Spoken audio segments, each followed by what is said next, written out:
Regulasi media adalah kontrol dan pembinaan media, massa oleh pemerintah dan lembaga lainnya. Ini semua diatur di dalam hukum yang memiliki aturan dan prosedur untuk mencapai berbagai macam tujuan. Misalnya dalam hal intervensi dalam melindungi kepentingan umum yang dinyatakan di dalam regulasi media, serta mendorong persaingan dan pasar media yang efektif atau menetapkan standar teknis umum. Radio dan televisi, tetapi juga dapat mencakup film, musik rekaman, telegram, satelit, penyimpanan, dan teknologi distribusi, internet, ponsel, dan lain-lain. Sasaran utama dari regulasi media ini adalah pers. Peraturan diatur dalam hukum dan aturan yang sesuai dengan prosedur.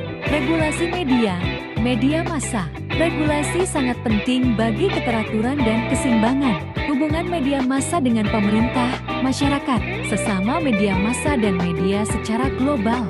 Dengan yang mengatur hubungan dan operasional, keseimbangan antara kebebasan positif dan negatif yang terdefinisikan. Mengatur peran lembaga media dalam masyarakat dan melindungi kebebasan mereka berekspresi, publikasi, kepemilikan pribadi, perdagangan, dan berserikat harus diimbangi oleh peraturan perundang-undangan yang menjamin kebebasan positif warga negara untuk mendapatkan akses terhadap informasi, keseimbangan antara negara dan pasar.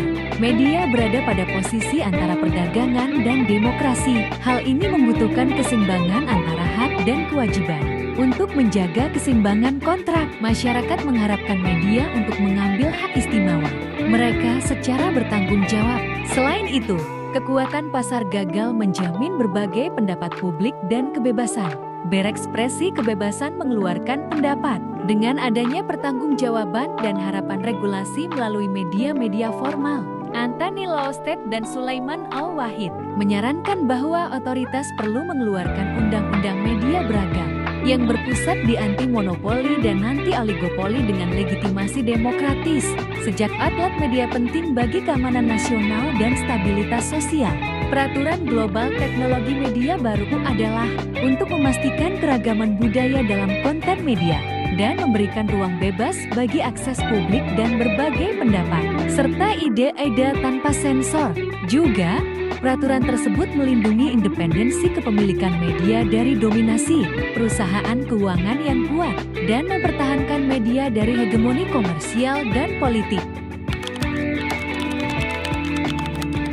Ekonomi digital di Indonesia terus berkembang pesat dalam satu dekade terakhir. Potensi ekonomi digital tersebut diharapkan mampu menjadi salah satu penopang perekonomian Indonesia di masa depan.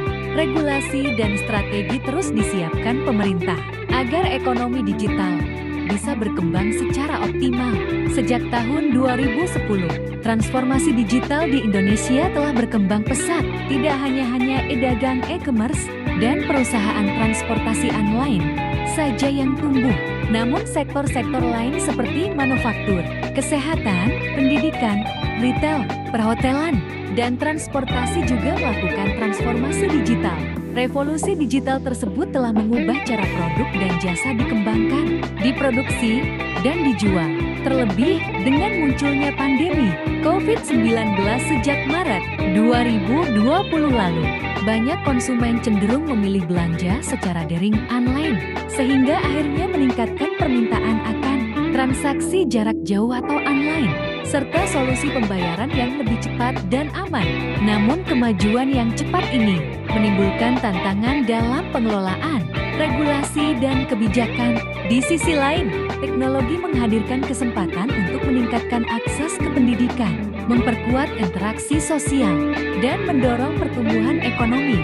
Namun, di sisi lain, ada berbagai masalah yang muncul, seperti peningkatan penyebaran informasi palsu, ancaman terhadap privasi data, kesenjangan akses digital, dan kurangnya regulasi yang memadai untuk mengelola platform digital dengan efektif.